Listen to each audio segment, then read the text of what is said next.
بسم اللہ الرحمن الرحیم۔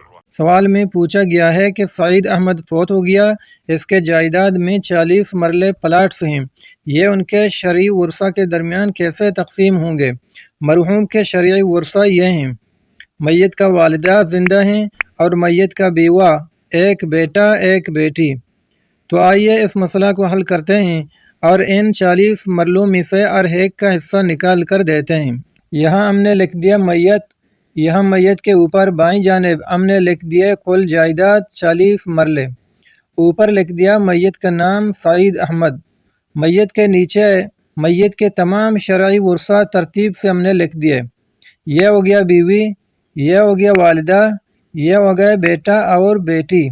اب ہمیں بیوی کا حصہ نکالنا ہے کل ترکے سے، تو ہمیں دیکھنا ہے کہ بیوی اصحاب فرائض میں سے ہے یا اسبہ میں سے۔ تو جواب یہ ہے کہ بیوہ اصحاب فرائض میں سے ہے، کیونکہ ورثہ کی دو قسمیں ہیں: اصحاب فرائض یعنی مکسڈ شیئر ایئر، یعنی وہ ورثہ جن کے حصے قرآن میں پہلے سے مقرر ہیں، اور دوسرا قسم ہے اسبہ یعنی ریسیڈوئری ایئر، یعنی وہ ورثہ جن کا حصہ پہلے سے مقرر نہیں ہیں بلکہ اصحاب فرائض کے حصے دینے کے بعد جو بچے گا ان کو ملیں گے۔ تو بیوی اصحاب فرائض میں سے ہے جن کا حصہ ایک صورت میں 1/4 ہو سکتا ہے اور ایک صورت میں 1/8۔ دیکھنا ہے میت کا اولاد ہے یا نہیں۔ اگر میت کا اولاد ہے تو بیوی کا حصہ ہوگا 1/8 1/8، اور اگر میت کا اولاد نہیں ہے، میت بے اولاد ہے، تو بیوی کا حصہ 1/8 سے بڑھ کر 1/4 1/4 ہوگا۔ تو چونکہ اس مسئلہ میں میت کا اولاد یعنی ایک بیٹا اور ایک بیٹی موجود ہے، تو اس لیے بیوی کا حصہ ہو گیا 1/8۔ کل ترکہ 40 مرلے ہیں، تو 40 کا 8واں حصہ نکالنا ہے۔ 40 کو 8 پر تقسیم کیا، 5 × 40، جواب آ گیا 5، مطلب بیوہ کا حصہ ہو گیا 5 مرلے۔ اب والدہ کا حصہ نکالتے ہیں۔ تو دوستو والدہ بھی اصحاب فرائض میں سے ہے اور والدہ کا حصہ مقرر ہے 1/6، اس لیے ہم 40 کا چھٹا حصہ نکالتے ہیں۔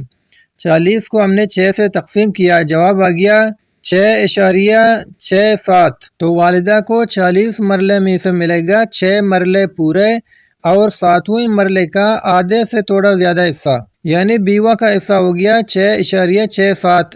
اب ہمیں بیٹے اور بیٹی کے حصے دینے ہیں۔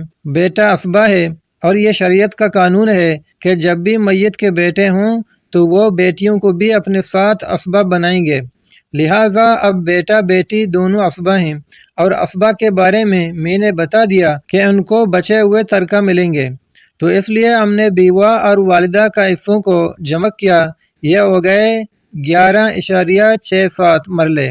تو اس لیے ہم نے 11.67 کو کل جائیداد 40 سے نکال دیا، تو باقی بچا 28.33۔ تو یہ جو 28.33 بچے ہیں یہ اسبہ کے ہوں گے، یعنی بیٹا اور بیٹی کے ہوں گے۔ اب ان کو بیٹے بیٹی کے درمیان اس طرح تقسیم کریں گے کہ بیٹے کو بیٹی سے دگنا ملے، یعنی بیٹا کا حصہ 2، بیٹی کا حصہ 1، کل 3 حصے۔ اب 28.33 کو 3 پر ڈیوائیڈ کریں، جواب آ گیا 9.44۔ یہ ایک حصہ ہو گیا بیٹی کا اور یہ 2 حصے ہو گئے بیٹے کا۔ ان 2 حصوں کو جمع کریں تاکہ بیٹے کا حصہ بھی جمع ہو کر کلیئر ہو جائے، تو دونوں حصوں کا مجموعہ ہو گیا 18.88۔